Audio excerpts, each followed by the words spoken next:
Bienvenidos and welcome back to Puro Pinche Gol, the place we discuss all things Usmnt y la selección mexicana. My name is Adrian, joining me once again my co-host Tocayo, Adrian. Adrian, what's up, man? 2-0. Hey, how's it going, dude? It's been a while since I've been able to do that. Since Yeah, 1997, it was a 2 yeah, cero something like from that. Mexico. Yes, Yeah, sir. this is the post-match reactions to Mexico-USA October 15, 2024 friendly, playing Guadalajara, a match that ultimately was dominated from beginning to end from Mexico. Vasco Aguirre gets his first win over Pochettino in this new era of USMNT versus Mexico rivalry, and Pochettino starts with a big L, in his first window after that win against Panama. Now this L in a real first big test for Pochettino in the USMNT. But let's get into it, man. I mean, it was a USMNT team that was depleted from a lot of their hmm 18 players, but like we said before, I mean, they have depth. So this speaking strictly on the USMNT side of things, this performance was disappointing. And if you're a USMNT supporter, and it kind of, I was watching the match and thinking, fuera or Triple G out. But I then realized that Triple G has already been sacked, and this team was playing a lot like the Triple G team. No fight, no spirit, no heart, and it showed. I think the only two guys that actually played and showed something were at the end, Brandon Vasquez and Alex Endejas, who actually tried to make something happen. But ultimately, 2-0 win for Mexico, man. What are your first impressions? Dude, my first impression on the USMNT is that Judge Sargent had a boring game on the front with the USMNT. And I say this not because he played bad. Um, and I don't think he's excuse of this, but he barely got any balls whatsoever to the front line. And so that must have been super frustrating and disappointing for him, because this is one of those chances that you get the number one striker sidelined due to an injury. You get to show yourself again and prove that, hey, you are the go-to guy, and he just cannot catch a break, huh? That just keeps. If it's not an injury, it's just Right. a poor match. Yeah, poor match by everybody on the USMNT. But let's talk a little bit about Mexico now, focusing on them. Uh, Two goals created by Raul Jimenez. The first goal, wonderful free kick. The second goal, he ultimately wins the ball away from Tim Ream, and it lands at Cesar Chino Huerta's feet, who just buries it past Matt Turner. A very clean, very professional, very easy, I'd say, win for Mexico. That they break the streak of not being able to beat the USMNT since 2019. Yes. I know, and I mean, we discussed this through WhatsApp messages and even shortly before starting the episode. But Raul Jimenez is just on fire. He's firing at all cylinders. He is Raul Jimenez back from Benfica time, back from Wolves time. He was super participative, collaborative. That badass goal he scored, the second goal, as you mentioned, it's technically an assist from him because he steals the ball back. He was just everything that Santi Jimenez is not. And yeah, so Big statement. yeah, Okay.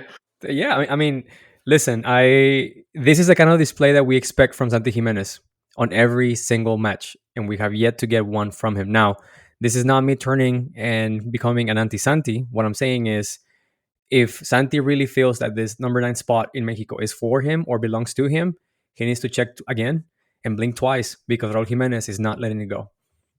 A 33-year-old Raul Jimenez, who most people had written off at this point, comes back and is having a stellar season for Fulham, and it's displaying now for Mexico.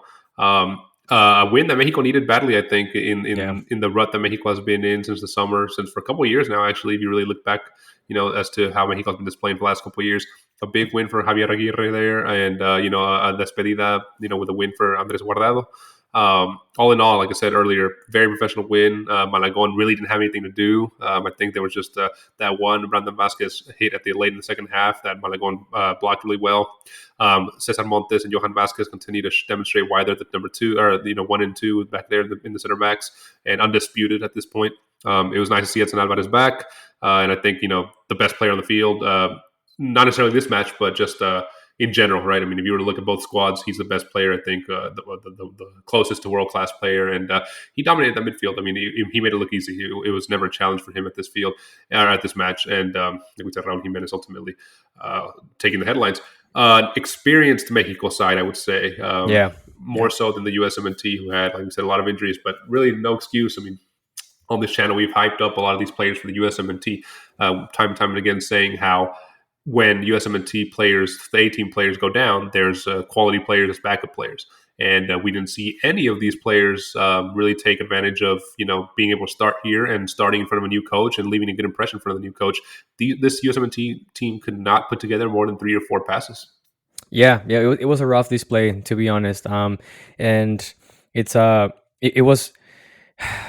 I don't know how much of a deal we gotta make on this, man, because this wasn't necessarily the A team of the USMNT. And while we have discussed the depth of the USMNT in general, I think yes, the absences of Pulisic and McKennie and even Mackenzie, who got sidelined shortly before the match, I think those are 3 crucial players that are part of the main squad that provide a ton of outlets for not only for defensive but also defensively speaking.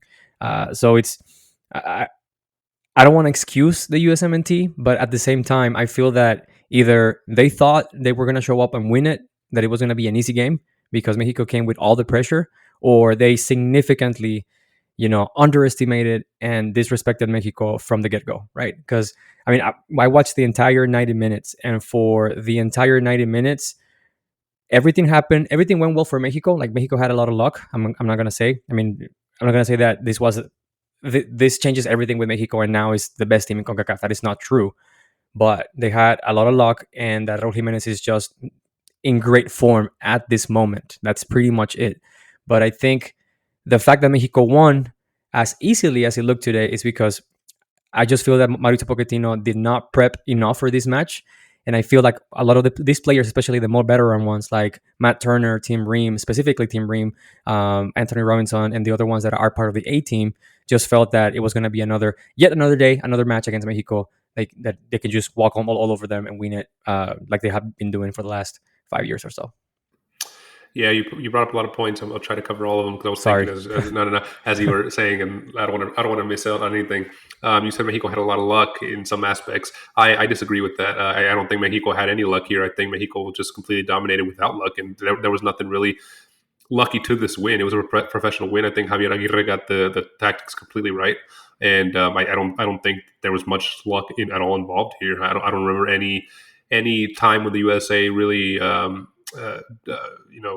scared Mexico with any chances. And I think it was just a very, like I said 3 times already, very professional display by Mexico. As far as the injuries for the USMNT, yeah, like you said, this match can be taken with a grain of salt, I think. But I do think what we learned from this specifically is that if we didn't think before that there was a big gap between the starters and the bench for the USMNT, I think this showed that there's a big gap. And I think it really does show the difference between the A and I guess what you call the B team now, right? I mean, you mentioned 3 names: Mackenzie, Pepe, Pulisic, and McKennie. But you're also, we didn't mention those that didn't get called up, right? Dest, Balogun, Reina, Tyler Adams. Between those 8 or 9 there, that's 9 of the 11 starting players for the USMNT.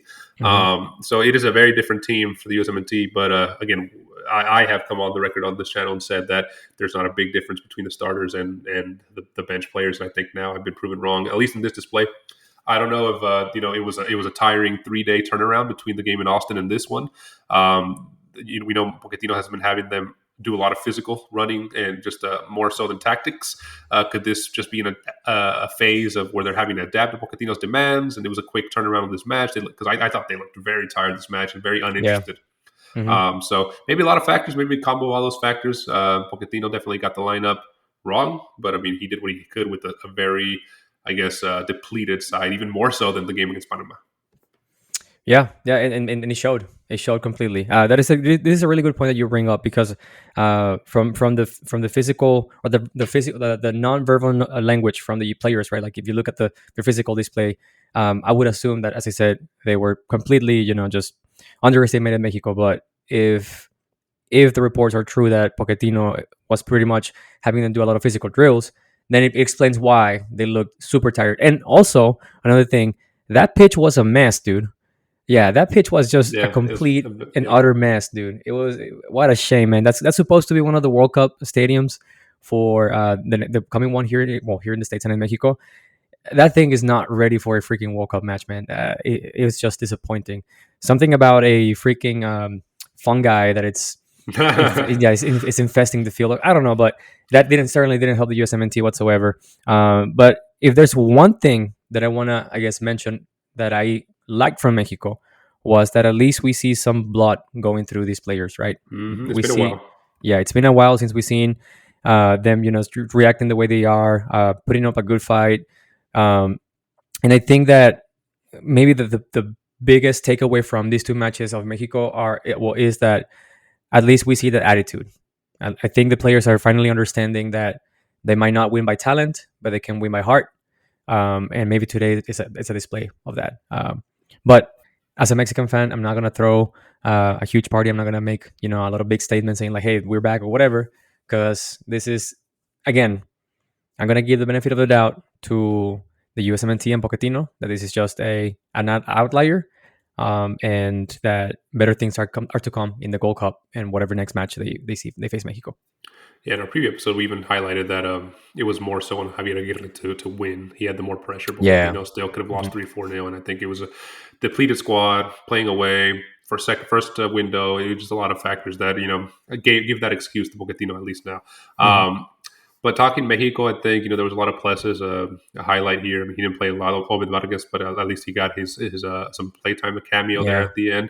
I mentioned Edson Alvarez. Guardado came off for Luis Romo like in the 15th minute. What did you think of that double pivot of Luis Romo and Edson Alvarez? It looked good, man. It looked good. I think it was Yeah. pretty solid. The fact that Edson Alvarez feels more comfortable being the destructive midfielder and being capable of just doing what he does best, which is stopping the opposition from doing runs and blocking those pathways. And Luis Romo, who a lot of people in Mexico don't like him, specifically in ligamx, but he was one of the drivers for the offensive. Right, he was a good link between those transition motions from defense to the offense, and I think it looked good. I think it looked good, even with Guardado there. Mexico looked solid with that Mhm. specific trio of players in the midfield. So I think Edson Alvarez definitely provides a ton of defensive depth and coverage on that specific area. Yeah, it's a nice option that El Vasco now has. That's been proven, I guess, in this type of match. Yeah, And I want to highlight someone that surprised me, Jorge Sanchez. Man, I think he yeah, played really, you really read my well. mind. Yeah. Yeah, he stopped Anthony Robinson completely down that flank. Anthony Robinson, who we know who likes to go up that flank, it's really skillful.